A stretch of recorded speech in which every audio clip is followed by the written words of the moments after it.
Diablo, Legacy of Blood. Noric Vizeran has become a living nightmare. While on a quest to find magical treasure, the Soldier of Fortune discovers an artifact beyond his wildest dreams. The ancient armor of Bartek, the legendary warlord of blood. But the mysterious armor is cursed, channeling a malevolent power into Noric's tortured soul. Now, pursued by demons who covet the dark armor for their own devices, Noric must overcome a bloodlust he can scarcely control and learn the truth about his terrifying curse before he's lost to darkness forever. Make your choice. Noric's eyes flew open. What in the name of all? He paused, already half out of his bunk. Even though the lamp had gone out, Noric could see well enough to know that he remained the only occupant of the cabin. The woman leaning over him, a sight he would certainly not soon forget, had evidently been a product of his dreams. What exactly she had been doing, the veteran could not say, only that she seemed interested in talking with him. Beautiful woman who only wants to talk is certainly to be after your purse, Fotson had once pointed out to Satan Trist after the latter had nearly lost his meager pay to a female thief. Yet, what harm could a woman in a dream do to Noric, especially considering his already dire situation?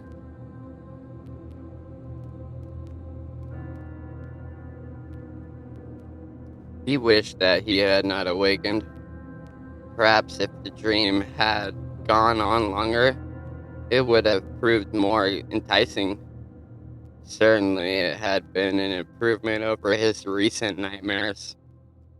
Thinking of nightmares, Noric tried to remember what had actually made him call out. Not the woman. Some sense of foreboding. Not quite right either. More the feeling that something horrific had been encroaching upon him, even as the dark-skinned temptress had leaned nearer.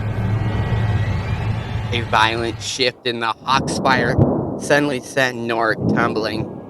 He fell against the cabin door, which swung open without warning. On his own, Noric would not have reacted swiftly enough, but one gauntleted hand shot out of its own accord, seizing hold of the door frame and preventing the helpless soldier from crashing through the outside rail and plummeting into the stormy sea. Noric dragged himself to safety, then pulled himself to his feet, his hands once more his own. Did Captain Costco no longer have any control over his crew? If they were not careful, they would end up letting the waves and wind tear the Hawkspire apart. He seized a handful and began fighting his way towards the bow. The roar of the waves and the constant rumble of thunder made it impossible to hear the mariners, but certainly Costco had to be berating them for their carelessness. Certainly the captain would see to it that his crew, not a soul, stood on the deck of the Hawkspire. Still unwilling to believe his eyes, Noric glanced up at the wheel. Using strong rope, someone had lashed it into one position, giving at least a semblance of control. However, there any concern for the ship ended. Already some of the lines for the sails fluttered loose, whipping about madly in the storm. One sail had tears in it that threatened to widen quickly unless someone did something. The crew had to be below. No one would have been insane enough to abandon a serviceable ship, even the Hawkspire, in the midst of such violence. Costco had likely summoned them to the mess in order to discuss some drastic measure. Surely, that had to be The lifeboat that should have been hanging near to where he stood had vanished. Norick quickly peered over the rail, but saw only loose ropes battering the hull. No accident had occurred here. Someone had definitely lowered the boat into the water. He ran from rail to rail, confirming his greatest fear. The crew had abandoned the Hawksfire, leaving both it and Norick at the mercy of the storm. But why? It was a question to which he already knew the answer. He recalled the expressions of the crew after the suit had summoned the demons to repair the mast. Fear and horror, and both aimed not at the armor, but rather the man who wore it. The crew had been afraid of the power they believed Norick wielded. Even from the start of the voyage, there had been a wariness wherever he had entered the mess. They had known even then that he had been no ordinary passenger, and the incident involving the mast had more than proven them correct. Ignoring the rain and wind, he returned once more to the rail, trying to make out any sign of the crew. Unfortunately, they had likely left hours before, making good use of his exhaustion after the summoning. Never mind that they had probably condemned themselves to death on the sea. The mariners had feared more for their eternal souls than their mortal bodies. But where did that leave Norick? How could he hope to sail the Hawksfire to land by himself, much less even steer a course to Hoop Lane? A creaking noise directly behind him made the desperate soldier quickly turn. Looking much bedraggled and not at all pleased to see North, Captain Costco emerged from below deck. He had appeared cadaverous before.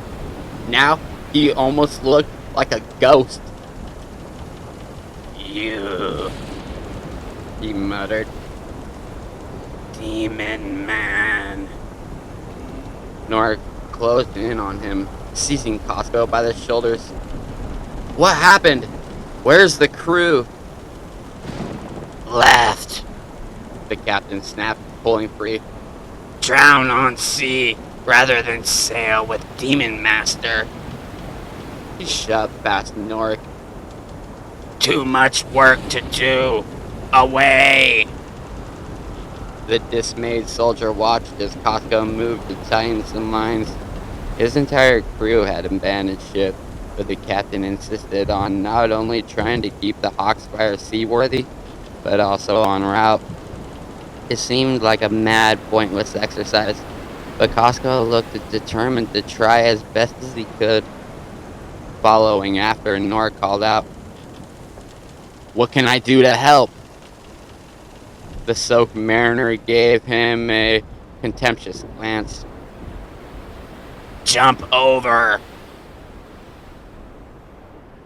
But Costco ignored him, moving on to the next ropes.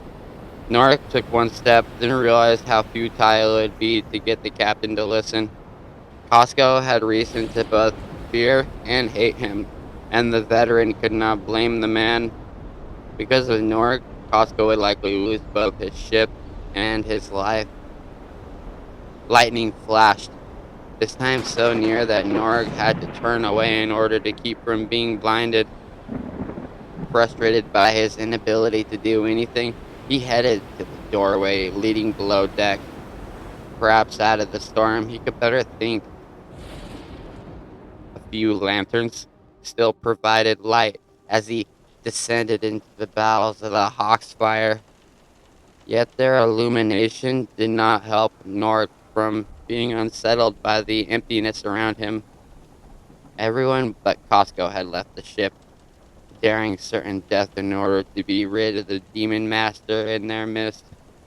Likely if they had thought that they could have slain him, they would have tried that, but the display of power by the suit had clearly convinced them otherwise, which left Nork wondering how long the Hawksfire had before the waves and wind tore it apart. He glared at the gauntlets, the parts of the armor he most associated with his flight. If not for the suit, he would have never been in this predicament. Well, Norik nearly spat. What do you plan to do now? Are we to start swimming if the ship sinks?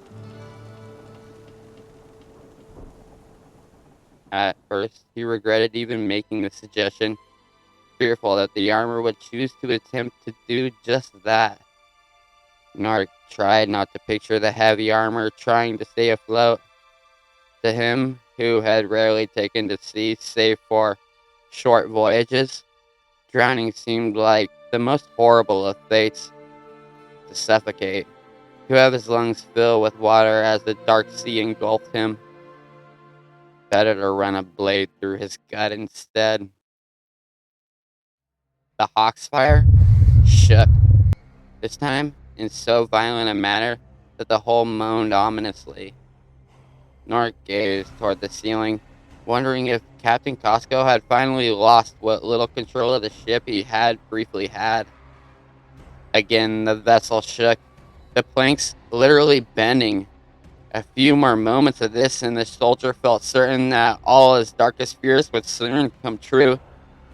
Already he could feel the waters closing in.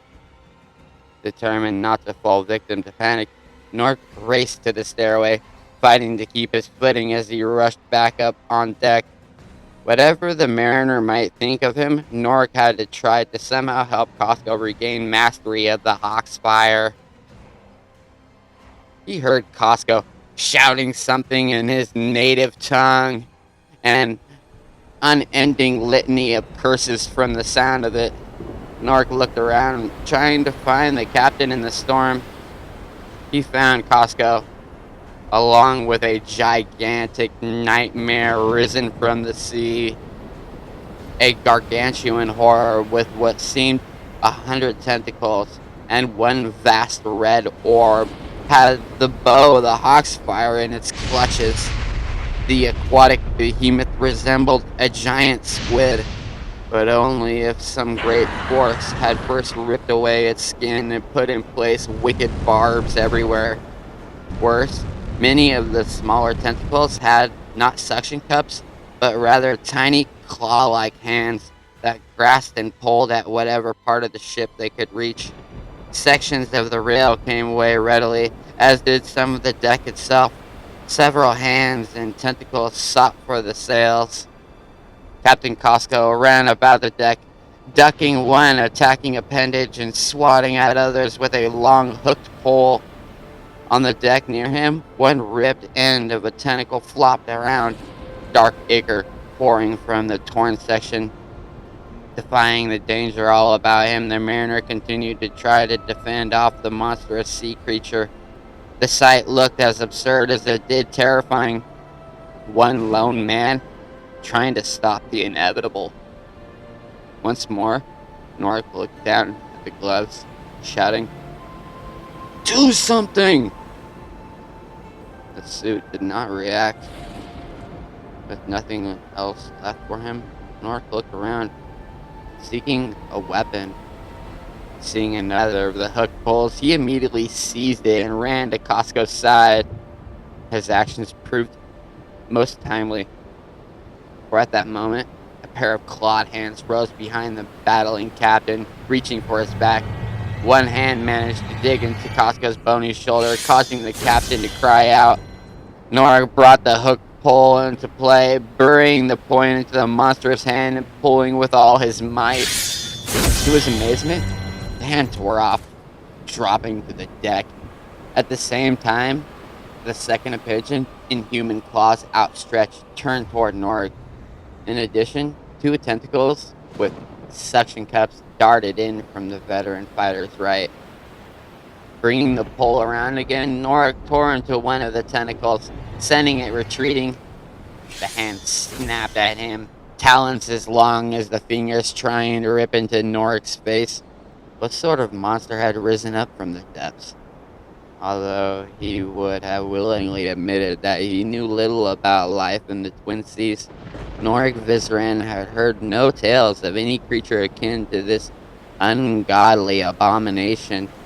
It looked more like a thing out of a tale of horror, a beast more at home with the demonic imps the suit had earlier summoned. Demons. Could this creature be some sort of demonic force? Could that explain why the armor had not reacted? It still left so much unexplained. Yet, more than a dozen new tentacles, some with the bizarre clawed hands, and some not, erupted from the sea, assaulting anew both Costco and Nork from various directions. More adept at using the hook for the lanky captain disproved his sickly appearance by swiftly tearing into two of the tentacles. Mark proved not so fortunate, managed to push back a few, but the horrors doing damage to none. More and more tentacles turned from the task of ripping the ship to pieces. Dealing with the only resistance, one managed to seize Costco's pole, pulling it free with such force that the captain fell to the deck, his bad leg giving out on him at last. Several clawed tentacles encircled him, dragging Costco toward the great behemoth. Norik would have helped, but his own troubles grew worse than those of the mariner. Tentacles wound around both legs, then his waist. Two more tore the pole from his hands. The soldier found himself hoisted up into the air, his breath slowly being squeezed out of him despite the enchanted armor. He screamed as a set of claws raked his left cheek. Somewhere beyond his limited field of vision, Norik heard Costco uttering oaths even as death prepared to welcome both men. A serpentine shape curled around Norik's throat. In desperation, he tugged at it, already aware that his strength would not prove sufficient to save him. The gauntlet flared at fiery red. The tentacle instantly uncoiled from his throat, but the glove would not release it. Norik's other hand, also glowing furiously, came up, seizing the tentacle, holding him by the upper part of the waist. The rest of the behemoth's limbs pulled away, leaving the startled veteran dangling by his hands high above the Hawksfire. The storm whipped him about. The Bartek's armor refused to give up its hold on the gargantuan monster, even when the beast sought to separate the captured tentacles. Norik screamed his arms, feeling as they would soon be torn from their sockets. Kasorenint! His mouth shuttered. Lazarai! Azai! A bolt of lightning struck the Leviathan. The creature shuddered, nearly succeeding in freeing itself of Norik simply due to its throes of pain. Yet even then, the gauntlets fought to retain hold. Clearly, the warlord's suit was not finished yet. Kazorin Nim, the soldier's mouth repeated. Lazarai Dekatas. A second bolt caught the sea monster directly in its terrifying eye. The bolt burned away the orb with but little trouble, sending a shower of hot fluids over Norik and the ship. Dekatas! The areas of the tentacles under Norik's fingers turned a pasty gray. Serpentine flesh grew stony, petrified with startling swiftness. The Leviathan stiffened, its many appendages remaining in whatever position they had been in just after the last of the magical words had been spoken. The pasty gray coloring spread rapidly down the two tentacles the hapless soldier held, then coursed along in every direction, covering the giant's body and other limbs in mere seconds. Kazarain. Nark shouted for the third and the final time. A flash of lightning more intense than either of the others struck the graying sea demon directly in the ruined eye. The horrific behemoth shattered. The gauntlets released the grip on the crumbling tentacles, at the same time returning control of the hands to Nork. Suddenly bereft of any hold, the startled fighter frantically grabbed at one of the massive limbs, only to have the PC seized break off. He plummeted toward the ship, his only hope that he would die crashing into the hard deck rather than sinking beneath the violent waters.